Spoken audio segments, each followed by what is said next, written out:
अस्सलामुअलैकुम नाज़रीन। रमज़ानुल मुबारक का चांद नज़र आते ही पूरी कायनात का मंजर बदल जाता है। फ़िज़ाओं में एक अजीब सा सुकून और ठंडक उतर आती है। लेकिन क्या आप जानते हैं कि रमज़ान के इन 30 दिनों में से पहले 10 दिन इतने ख़ास क्यों हैं? अल्लाह ने इन 10 दिनों को अशरे रहमत क्यों करार दिया? आज की इस वीडियो में हम रमज़ान के पहले अशरे की एक एक बात, इसकी फजीलत और इसकी बरकतों को इतनी तफसील से समझेंगे कि आपका दिल पुकार उठेगा। ए अल्लाह, तेरी रहमत कितनी वसी है। वीडियो को आखिर तक लाजमी देखिएगा, क्योंकि आज हम इस रूहानी सफ़र की पूरी कहानी बयान करने वाले हैं। दोस्तों, जैसे ही रमज़ान की पहली सहरी का वक्त होता है, अल्लाह ताला अपने फरिश्तों को हुक्म देता है कि जन्नत के दरवाजे खोल दो और जहन्नम के दरवाजे बंद कर दो। ये पहला अशरा अल्लाह की सिफते रहीमी का सैलाब है। सोचिए, एक माँ अपने बच्चे से कितनी मोहब्बत करती है। अल्लाह फरमाता है कि मैं तो 70 माँओं से ज़्यादा प्यार करता हूँ। तो इन पहले 10 दिनों में अल्लाह की वो 70 माँओं वाली मोहब्बत जोश में होती है।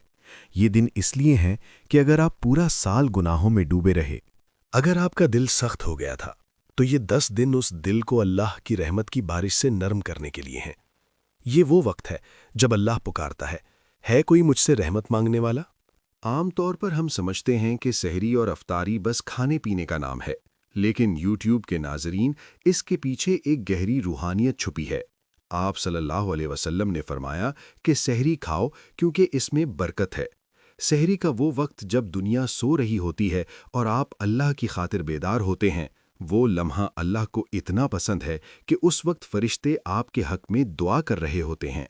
इफ्तार के वक्त जब बंदा दस्तरख्वान पर बैठा होता है, सामने खाना होता है, प्यास से हलक खुश्क होता है, लेकिन वो एक खजूर भी नहीं खाता जब तक अल्लाह का हुक्म ना आ जाए।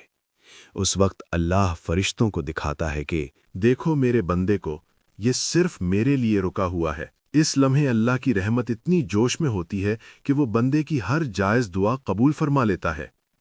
अब बात करते हैं उस दुआ की जो हम इन 10 दिनों में पढ़ते हैं। रब्बिग़फिर वरहम व अंत खैरुर राहिमीन। इस दुआ को ज़रा गौर से समझें। हम अल्लाह से कह रहे हैं कि ए मेरे रब, पहले मुझे मुआफ़ कर दे और फिर मुझ पर रहम फरमा। याद रखिए, जब तक बर्तन साफ ना हो, उसमें दूध नहीं डाला जाता।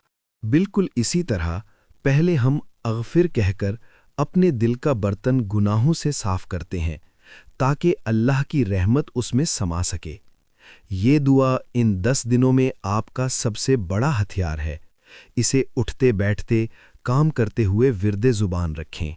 पहला अशरा हमें ट्रेनिंग देता है। जब हमें भूख लगती है और हम गुस्सा नहीं करते, जब हमें प्यास लगती है और हम सब्र करते हैं, तो ये हमारे नफ्स की सफाई हो रही होती है। रहमत सिर्फ ये नहीं कि अल्लाह हमें कुछ दे दे, बल्कि रहमत ये भी है कि अल्लाह हमें इंसान बना दे। इन 10 दिनों में अगर आपने अपनी ज़ुबान पर काबू पा लिया, अगर आपने गैबत छोड़ दी, अगर आपने किसी का दिल नहीं दुखाया, तो समझ लें कि आप पर अल्लाह की रहमत का साया हो गया है। रमज़ान के पहले अशरे में रहमत को पाने का एक और तरीक़ा सखावत है। हमारे नबी सल्लल्लाहु अलैहि वसल्लम रमज़ान में तेज़ हवा से भी ज़्यादा सदका व खैरात किया करते थे। जब आप किसी गरीब के घर राशन भेजते हैं या किसी मिस्कीन के चेहरे पर मुस्कुराहट लाते हैं, तो दरअसल आप अल्लाह की रहमत के दरवाजे पर दस्तक दे रहे होते हैं। आप ज़मीन वालों पर रहम करते हैं और अर्श वाला आप पर रहम करता है। यही इस पहले अशरे का असल पैगाम है। तो नाज़रीन, रमज़ान का पहला अशरा गुजरने में देर नहीं लगती। ये दिन रेत की तरह हाथ से फिसल जाते हैं। अभी वक्त है कि हम अल्लाह की इस रहमत को दोनों हाथों से समेट लें, तौबा करें, रो कर मांगें और अपने रब को मना लें।